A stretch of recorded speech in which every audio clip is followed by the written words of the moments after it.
Our breaking news tonight, 3 officers dead, 3 wounded in Baton Rouge. A really tough day for Baton Rouge and for the country, really. Here to talk about how to keep our police safe is Sheriff David Clarke of Milwaukee County, Wisconsin. He is going to be speaking at the Republican convention tomorrow night. Sheriff, thank you very much for that horrific day.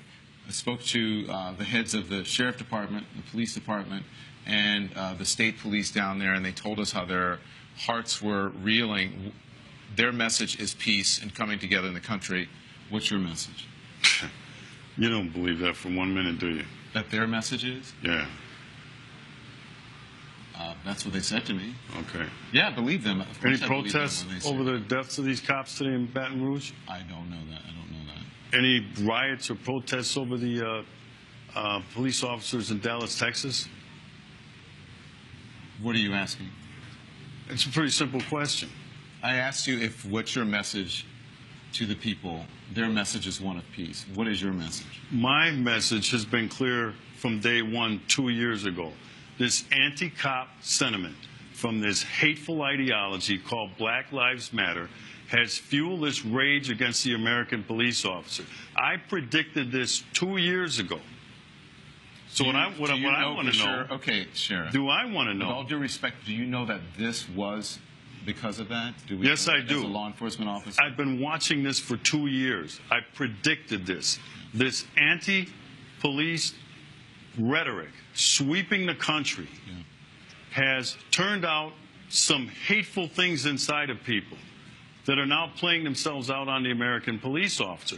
I want to know, with all of the black-on-black violence in the United States of America, by the way, when the tragedies happened in Louisiana and Minnesota, you know that 21 black people were murdered across the United States? Was there any reporting on that? There was a black officer who was killed today. But was there any reporting on that? Sheriff, please, let's just keep the volume down here.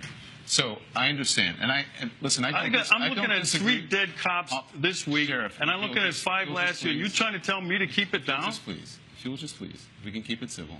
So, because with the message to people at home, I'm sure you want, is one of civility. I wish, Don, I wish you had that message of civility have a conversation toward this hateful ideology, these purveyors of hate. You don't know what my message is. That's what I want to say to you is, these people preach vile and virtue in the name of hate. And we'll be right back. Are you going to let me talk? Back now live with Sheriff David Clarke of Milwaukee County, Wisconsin, and we're here live in Cleveland. You're set to speak tomorrow night, and again, all I want to do is have a conversation. I can't have a conversation with you if we're both talking at the same time. What it sounds like to me is that you're accusing me of violence and supporting a narrative that I'm not necessarily in support of. And if that's what you're accusing me of violence, then you can leave. That's not true. I don't support violence of any type against police officers, against anyone. So if you're accusing me of that, then you're welcome to leave. But if you want to have a conversation, I am more than willing to welcome a conversation with you. I don't disagree with you about there's a narrative across the country that could be harming police officers. But we don't know right now, as someone who's in law enforcement, if that was the actual cause of it. Go ahead. Let me ask you this. Do we know that generally the American law enforcement officers are racist? Do we know this? Go on. I ask a question.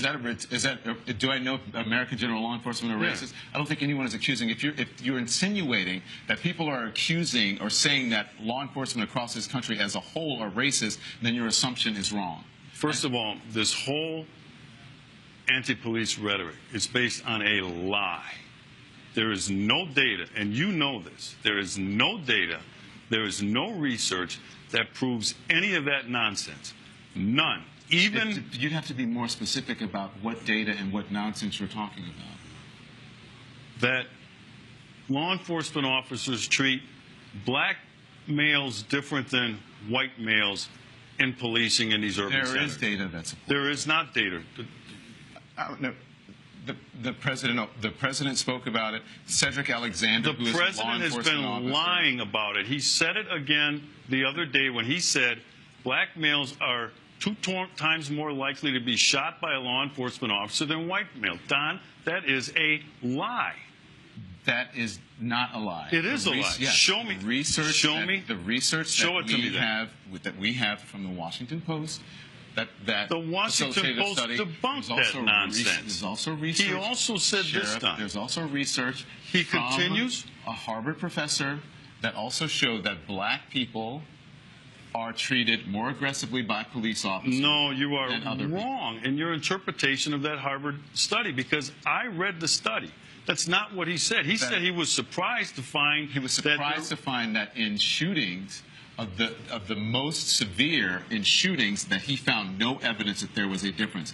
Also, it should be noted that that study was a very small sampling of police departments across the country. Many people did not find it credible, but it is also interesting that in that research, he found that blacks were treated differently when it came to aggressive policing, but for the most egregious shootings, he found no difference. That's what that study showed. Well, based on what? Just generally? Are we talking about high crime areas? Are we talking about police officers being under attack? Because let's go back to where this whole thing started in Ferguson, Missouri. The lie was hands up, don't shoot. Lumping a whole bunch of things into one. If we can do one specific That's thing, where this whole phony movement started. It started out as hands up, don't shoot. You're talking about Black Lives Matter. Right. Okay. So if you want to, you would need to speak to someone who is a member of Black Lives Matter about whether they have perpetrated a fraud on the American people. That's up to Black Lives Matter. That's not me. I'm neither a member of Black Lives Matter, I'm neither a supporter or someone who doesn't support them. I simply report on Black Lives Matter. Do you condemn the anti-police rhetoric coming from this hateful ideology? As a journalist sitting here on television, I don't have to condemn anyone, anything. That is something that you can ask other people around the country. I condemn their jobs to condemn just that. like I condemn the hateful ideology out of groups like the KKK. All right? I condemn it. There is no place in American discourse for that sort of vile, vitriolic hate coming out of this ideology. This has fueled and fanned the flames of this anger toward the American police officer. There's only one group in America, one time, that truly cares about the lives of black people in these urban ghettos. And it's the American police officer who goes down there on a daily basis, puts their life on the line to protect who? Black people.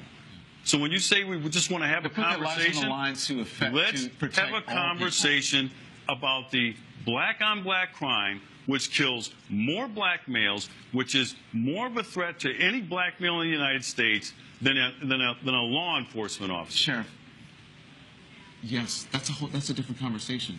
We can walk and chew gum at the same time. There's an issue when it comes to violence. Black-on-black crime, or it's crime. White people kill white people, tend to kill white people. Black people tend to kill black people.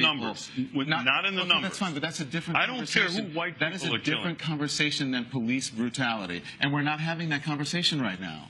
And again, I want to be very clear with you. I condemn all violence of any type, just for the record. Was the situation between Mike Brown and Darren Wilson, was that police brutality?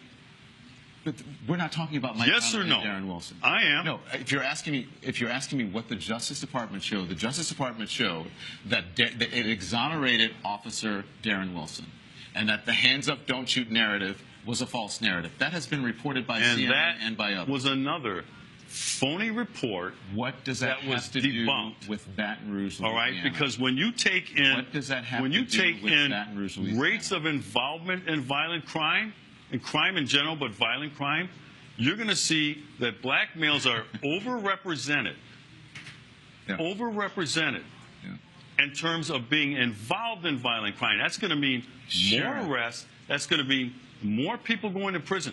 This stuff has already been debunked. Sheriff, that's a different conversation. Every time you don't have a response to something I say, you say it's a different conversation. I don't have a response to you. Is that we're having two different conversations.